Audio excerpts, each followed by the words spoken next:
이번 시간에는 지구로부터 시작하여 우주를 개괄적으로 살펴보도록 하겠습니다.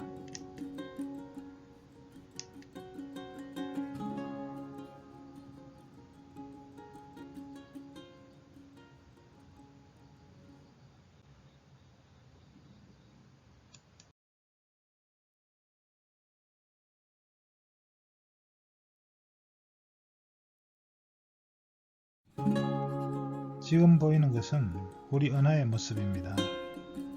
거대한 원반 모양을 하고 있고, 오른쪽 아래에 성운처럼 보이는 것은 남반구 하늘에서 볼 수 있는 대마젤란 은하이고, 그 왼쪽 아래에 보이는 것은 소마젤란 은하입니다. 이 은하들은 우리 은하 중심으로부터 각각 16만 광년과 20만 광년 거리에 있습니다. 왼쪽 아래에 보이는 희미한 성운은 사실은 안드로메다 은하이고, 우리 은하 중심으로부터 약 250만 광년 거리에 있습니다. 이제부터 이 안드로메다 은하를 확대해서 보도록 하겠습니다.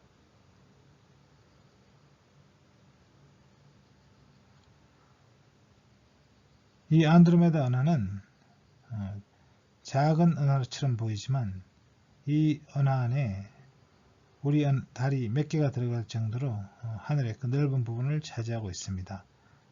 250만 광년 거리에 있기 때문에 희미해서 잘 보이지 않지만 눈이 좋은 사람은 가을 밤에 볼 수가 있습니다. 이 은하 안에는 약 3천억 개의 별이 있고, 이 은하 주위에 또 다른 은하들이 지금 보이고 있습니다. 오른쪽 위에 보이는 길쭉한 타원 은하와, 그리고 왼쪽 아래에 보이는 둥근 모양의 이 은하들은 전부 타원 은하이고, 안드로메다 은하 주위를 돌고 있는 위성 은하가 되겠습니다. 이번 시간에 공부할 주제는 우주에서의 거리 척도, 우주의 크기, 그리고 우주의 신비가 되겠습니다. 우주에서의 거리를 알아보겠습니다. 가장 가까운 천체인 달까지의 거리와 달의 크기를 알아보겠습니다. 지구의 반경은 지구의 직경은 13,000km 정도가 됩니다. 반면에 달의 직경은 그 4분의 1 정도인 3,500km가 되겠습니다. 지구에서 달까지의 거리는 약 38만 km가 되겠고, 빛의 속도로 가면 1.2초가 걸립니다.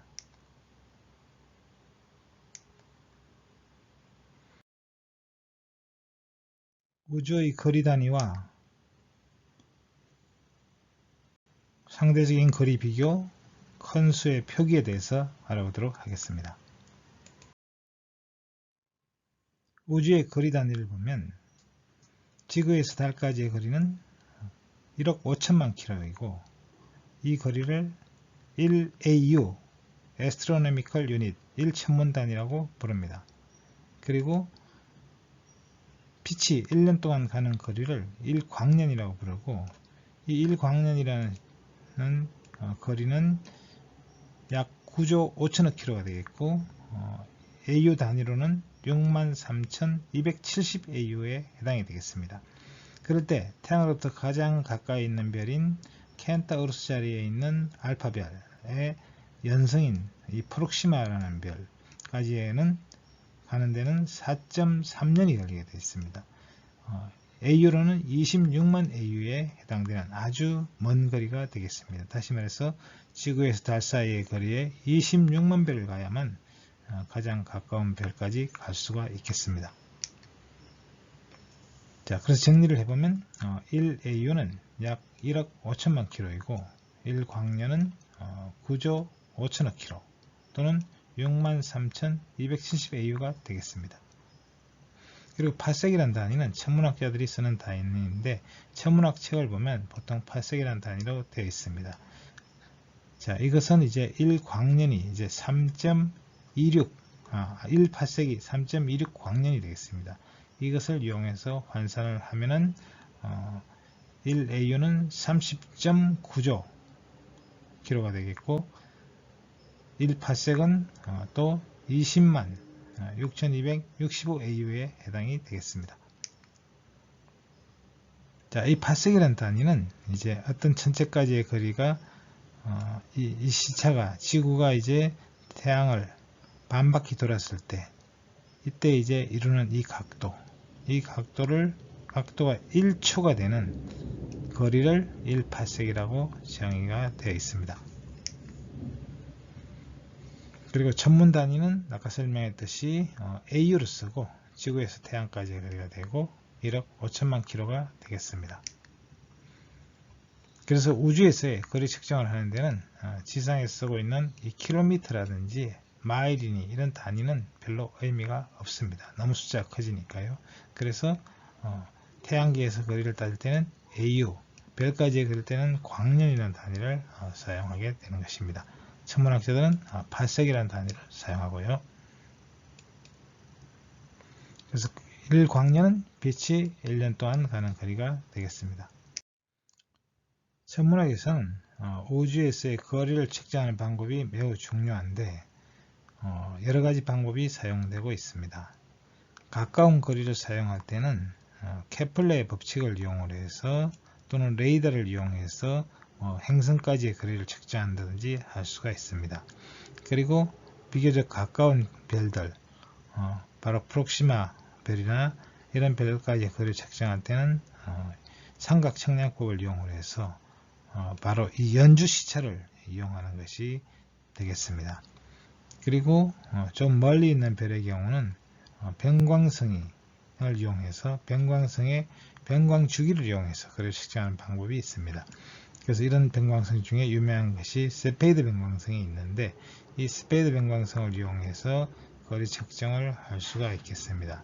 더 먼 거리는 이제 이 별이 밝은 별이 이제 질량이 큰 별이 초신성 폭발을 일으키게 되면 평소에 자기 자신의 밝기보다 100만 배 정도까지 밝아질 수 있습니다. 그럴 때 우리는 은하 속에 있는 이런 초신성을 발견하고 이 초신성까지의 밝기가 이제 변하기 때문에 이 초신성은 거의 표준 밝기로 변합니다. 그래서 겉보기 밝기와 실제로 이제 이 초신성의 절대 밝기를 비교해서 그 거리를 측정할 수가 있습니다.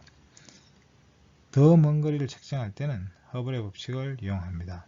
허블의 법칙은 이제 우주가 팽창한다는 사실에서 근거해서 멀리 있는 은하일수록 더 빠른 속도로 멀어지게 되니까 그 법칙을 이용해서 이제 이 허블의 법칙은 결국 빛의 적색 편의가 일어나고 적색 편의 양과 이제 이용을 해서 정도를 이용을 해서 그 은하가 멀어지는 속도를 측정할 수가 있고 그것을 허블의 법칙에 대입하면 거리를 측정할 수 있는 것입니다.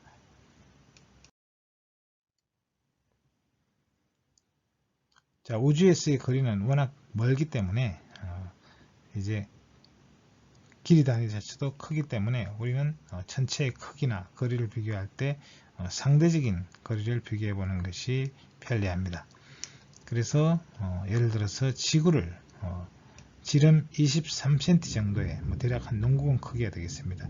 농구공에 비교했을 때 다른 크기가 야구공만 하고 그리고 거리는 지구와 달 사이의 거리는 약 7m 떨어져 있는 상태가 되겠습니다. 다시 말해서 농구공과 야구공이 7m 떨어져 있다.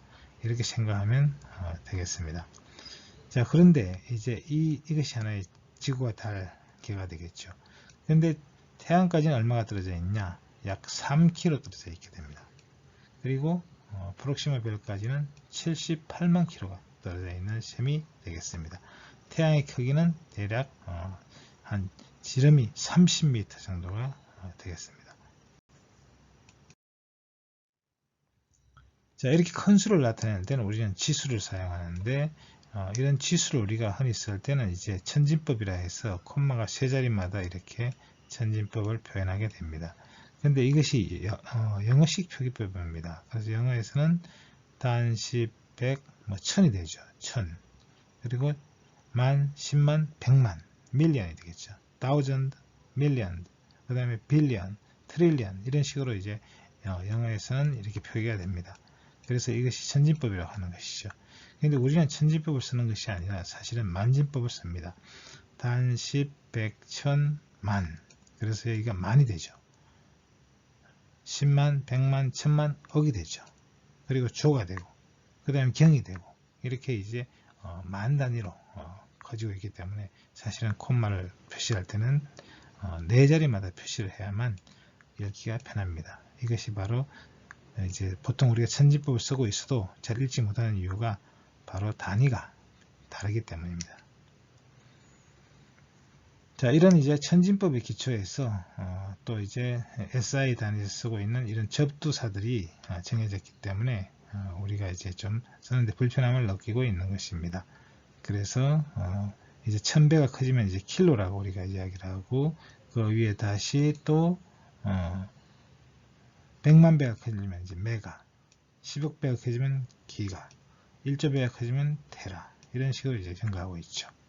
근데 우리는 그것이 아니라 10의 4승배가 되면 만, 8승배가 되면 억, 12승배가 되면 조, 경, 해, 서, 양, 구, 간, 이런 식으로 단위들이 정해져 있습니다. 그래서 이 동량의 이제 이 지수 표기법은 스케일이 영어식 표기보다 10배씩 크다, 이렇게 생각하시면 되겠습니다. 이번 시간에 공부할 주제는 우주에서의 거리 척도, 우주의 크기, 그리고 우주의 신비가 되겠습니다. 다음은 우주의 크기에 대해서 알아보겠습니다. 먼저 공간적 크기와 다음에는 시간적 크기, 그리고 우주의 구성원들을 알아보는 순서로 진행하겠습니다. 공간적 크기를 알아보겠습니다. 이 사진에서 가장 밝게 보이는 이것이 바로 우리 은하의 중심핵이 되겠습니다. 그리고 우리 은하는 나선 은하로서 이 중심핵 주위에 나선팔이 있습니다. 이 나선팔 가운데 있는 우리 태양이 있습니다. 그리고 태양 주위에 가장 가까운 별이 알파 켄타우루스 C별인데, 이 별이 약 4.3 광년 거리에 있고요. 이것은 남반구에 있기 때문에 잘 보기 어렵고, 북반구에 있는 별 중에 가장 밝은 별, 그러면서 가까워 있는 별이 시리우스가 되겠습니다. 겨울철에 볼 수가 있죠. 약 8.7 광년 거리에 있고요. 또 겨울철에 볼 수 있는 오리온 대성우는 약 1500 광년 거리에 있습니다. 그래서 이 바깥쪽은 겨울철에 볼 수 있고, 바로 은하수의 바깥이기 때문에 겨울철에는 은하수가 잘 보이지 않는 것입니다. 중심 방향은 바로 여름철에 볼 수 있고, 여름철에 은하수가 짙게 보이는 이유가 이런 이유 때문이 되겠습니다. 그리고 여기 지구로부터 1000광년 거리가 있고, 그리고 여기 2000광년 거리에 북아메리카 성운이 있고, 3000, 4000광년 거리에 장미 성운이 있습니다. 그리고 1만 광년이 있고, 2만 광년이 있고, 약 28000 광년 정도 가면은 바로 우리 은하의 중심이 되겠습니다.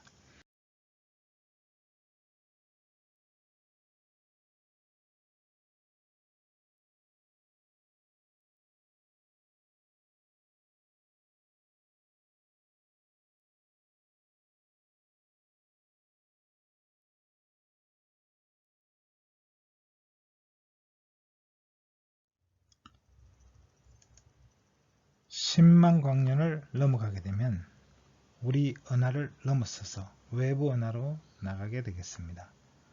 그래서 약 16만 광년 거리에 대마젤란 은하가 있고, 그리고 20만 광년 거리에 소마젤란 은하가 있습니다.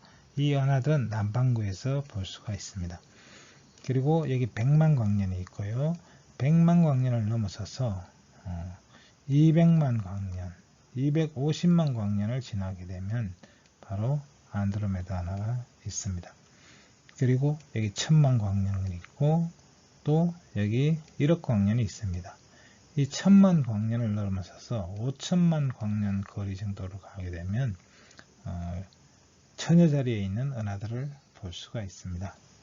그리고 1억 광년을 넘어가고 2억 광년, 3억 광년을 지나가게 되면 머리털 자리에 있는 은하들을 볼 수가 있습니다. 그리고 10억 광년이 있고 여기 100억 광년을 넘어가서 137억 광년을 넘어가게 되면 이제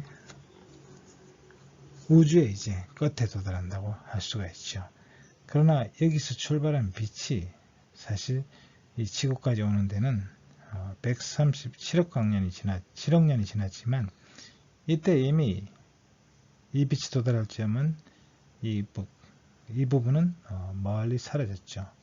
그래서 그 거리는 대략 465억 광년 정도로 멀어졌다고 추정이 됩니다.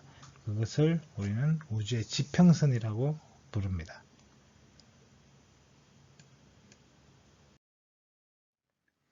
자, 그렇다면 우주의 끝은 어디일까요? 우주의 끝은 우리가 우주의 중심에 있다고 생각한다면 사실 우주에는 중심이 없습니다. 사방으로 다 멀어지고 있기 때문에 3차원, 4차원 공간에서 우주는 커지고 있습니다. 그래서 어느 곳도 우주의 중심은 아니죠. 그러나 우리 지구의 관점에서 본다면 가장 멀리 있는 곳, 그것이 바로 우주의 지평선인데 이 지평선 너머에도 우주가 있고 별과 천체가 있을 것으로 생각합니다. 그러나 이 빛이 지구에 도달할 때까지 아직 시간이 지나지 않았습니다. 더 많은 시간이 지나야 도달하겠죠. 그러나 그때는 또 이 부분이 더 멀어져 가고 있겠죠. 그래서 우리가 가시적으로 볼 수 있는 우주의 끝, 그것이 가시적 지평선인데 그것이 직경으로 따지면 930억 광년이고 반경으로 따지면 465억 광년이 되겠습니다. 그것이 바로 현재 가시적으로 볼 수 있는 우주의 끝이 되겠습니다.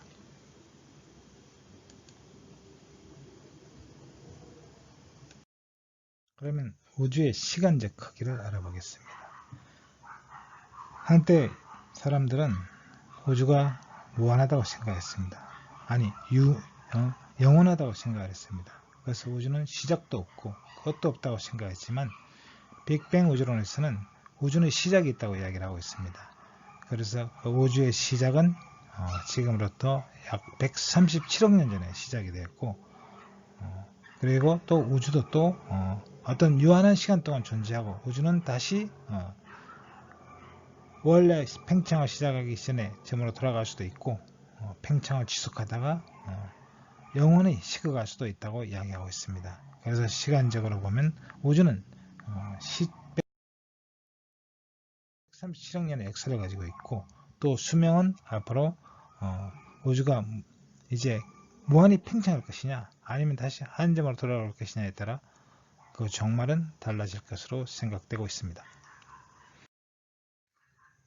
그리고 우주 안에는 수많은 구성원들이 있는데 별이나 행성, 은하 이런 것들 거시적인 크기도 가지고 있지만 은하단이나 이런 것들 큰 무리도 있지만 또 우주를 구성하고 있는 것들은 이제 원자보다 더 작은 이제 핵자, 소립자들이 있고 또 이 소립자를 구성하는 이제 쿼크가 있고 이 쿼크조차도 또 구성하고 있는 슈퍼스트링 같은 것이 있을 것으로 이렇게 주장하고 있습니다.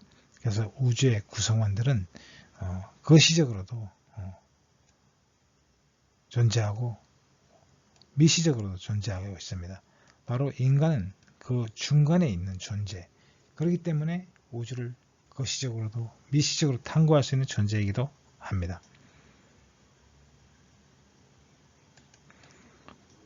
우주의 구성원들의 크기를 보면 인간을 이제 일로 봤을 때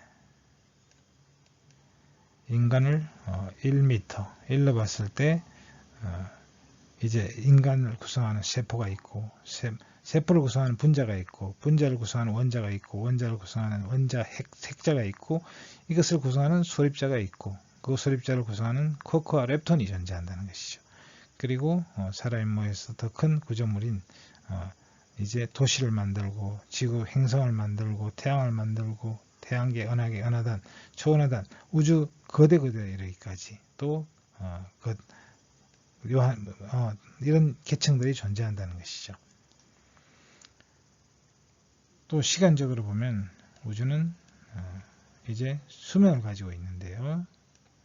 우주의 구성원들은 인간이라는 존재는 수명이 100년을 못 살지만 이제 지구의 나이는 45억 년이 살았습니다. 별의 수명은 우리 태양은 약 100억 년을 살지만 어떤 별은 1억 년도 못 살 수 있습니다. 그러나 또 1조 년을 살 수 있는 별도 존재합니다. 보통 우리 은하의 나이는 100억 년 정도 지었을 걸 보는데 100억 년 이상이 될 것으로 생각하고 우주의 나이는 현재 137억 년으로 추정이 되고 있습니다. 그러나 이 우주가 은하들이 다 블랙홀로 바뀐다 하더라도 양성자의 수명이 우주의 구성하고 있는 존재들 중에서는 가장 안정된 입자 중에 하나고 10의 33성 이상을 존재할 것으로 추정되고 있습니다. 그러나 또 한편으로는 미시적으로는 이 양성자와 함께 원자를 구성하고 있는 이 중성자라는 입자는 수명이 불과 8분밖에 되지 않습니다. 극과 극이죠. 그래서 이 중성자는 핵 속에서는 안정되게 존재할 수 있지만 핵 밖에 나오면 붕괴를 해버립니다. 그것이 불과 8분밖에 되지 않아요. 자, 그래서 이런 입자의 수명도 천차만별입니다. 또 이제 이런 약한 핵력을 매개하는 물질을 구성하는 기본 입자들을 구성하는 기본 힘 중에 하나가 양력인데 이 양력을 매개하는 입자는 파이 입자 같은 경우는 약 1억 분의 1초밖에 존재할 수가 없습니다. 수명이 아주 짧죠. 그러나 강력을 매개하는 입자는 파이 플러스 입자 같은 경우는 10의 23승분의 1초까지 존재할 수 있습니다. 찰나의 순간도 존재할 수 있을 정도로 굉장히 이런 강력을 매개하는 이런 파이 플러스 입자 같은 경우는 1초라는 시간이 어마어마하게 긴 시간입니다. 그래서 이런 우주를 구성하는 입자에 따라서 시간이 천문학적인 시간을 요구하기도 하고 찰나와 같은 시간을 필요로 하기도 합니다. 그래서 우주의 구성원들이 다양한 수명을 산다는 걸 알 수가 있습니다. 그리고 우주를 구성하는 모든 것들이 다 수명을 가지고 있다는 것이 우리는 이것을 우주를 통해서 많은 깨달음을 주기도 합니다. 이번 시간에 공부할 주제는 우주에서의 거리 척도, 우주의 크기, 그리고 우주의 신비가 되겠습니다. 자, 그러면 우주를 구성하고 있는 수많은 신비로운 것들이 많은데 그 중에 몇 가지를 꼽는다면 무엇을 꼽을 수 있을까요? 우주가 어떤 계층 구조를 가지면서 이제 태양계가 만들어지고 은하가 만들어지고 또 은하단이 만들어지는 이런 우주 안에 있는 모든 것들이 어떤 질서 속에서 돌아가고 있는 것이 하나의 신비라고 할 수 있겠죠. 그리고 우주는 끝없이 팽창하고 있습니다. 식어가고 있어요. 그렇다면 우주는 싸늘하게 식어야 되는데 그것이 식지 않는 이유는 뭘까요? 바로 열을 만들어내는 존재가 있습니다. 그것이 별이고 이 별은 또 빛을 방출해서 우주의 어둠을 밝혀주는 것이기도 합니다. 그리고 우주 안에 특이한 존재가 있는데 그것이 바로 생명이 되겠습니다. 자, 그래서 여기서는 이제 우주의 신비로서 우주를 지탱하는 3대 지주와 그리고 생명이라는 존재 그리고 지구는 특별한 존재라 지구라는 존재에 대해서 생각해 보도록 하겠습니다. 자, 우주를 지탱하는 3대 지주로 흔히 천체 간의 거리 그리고 천체 회전 회전은 자전과 공전을 의미합니다. 그리고 별이 내는 빛이 되겠죠. 그것이 바로 핵융합에 의해서 에너지를 방출하는데 이 세 가지를 우주를 지탱하는 3대 지주라고 이렇게 이야기하기도 합니다. 자, 우주에는 수없이 많은 별들이 있고 이 별들 주위에 행성이 있습니다. 만약에 이 행성이 공전을 하지 않는다면 이 행성들은 전부 이 별 속으로 빨려 들어갈 것입니다. 그래서 이 행성들이 이제 유지를 할 수가 있는 것이죠. 그리고 또 이 행성이 이제 자전을 하고 있기 때문에 행성의 이제 생명체들이 어떤 주기를 가지고 삶을 살아갈 수가 있습니다. 그래서 이 공전과 자전은 전체가 어떤 행성기가 유지되는 하나의 지주이기도 하고 또 생명이 살고 있다면 생명체가 살아갈 수 있는 기반이 되는 것이기도 합니다. 자, 그리고 이 행성들은 이 별들은 또 서로 멀리 떨어져 있는데 이 별과 별 사이의 거리가 가장 가까운 별도 우주의 대부분은 텅 비어 있습니다. 행성과 행성 사이의 거리가 굉장히 멀리 떨어져 있고 또 별과 별 사이의 거리도 그보다 훨씬 더 멀리 떨어져 있습니다. 그리고 은하와 은하 사이의 거리도 텅 비어 있습니다. 굉장히 멀리 떨어져 있죠. 은하단과 은하단 사이는 더 멀리 떨어져 있고 더 희박합니다. 그래서 우주의 대부분은 텅 비어 있다고 말할 수 있습니다.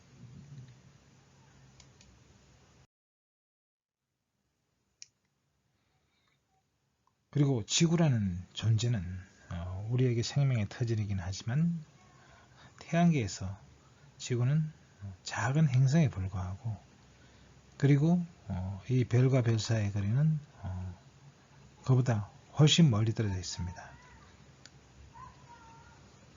그래서 태양계 안에서 태양계 전체 크기에서 보면 지구는 점과 같은 존재입니다. 그런데 하물며 우리 은하 전체에서 보면 지구는 바닷가에 백사장에 있는 모래하늘보다 더 작은 존재라고 할 수 있습니다. 자, 이 사진은 이제 보이저 1호가 1990년 7월 6일에 찍은 사진인데 이 보이저는 태양계를 벗어나 이제 뒤돌아보면서 지구를 찍은 것입니다. 이 사진에서 파란색으로 보이는 이 원 안에 보이는 작은 희미한 이 점이 이 사진의 한 픽셀만큼 정도로 작은 이 사진이 이 점이 바로 지구입니다. 그러니까 조금만 더 멀리 가면 이 점조차도 보이지 않는다는 것이죠. 그래서 이 지구라는 존재가 얼마나 이제 우주 안에서 작은 존재인지를 알게 해주는 그런 사진이라고 할 수 있습니다. 결국 이 사진은 우리를 겸손하게 만드는 사진이라고 할 수 있습니다. 보이저 1호는 이 목성 탐사를 끝으로 이제 지구를 벗어나 이제 태양계를 벗어나 이 먼 우주로 이제 날아갔습니다. 태양계를 벗어나고 있죠. 그래서 이 먼 거리에서 이제 뒤돌아보면서 지구를 찍었을 때 그 지구가 하나의 점처럼 보였다는 것입니다.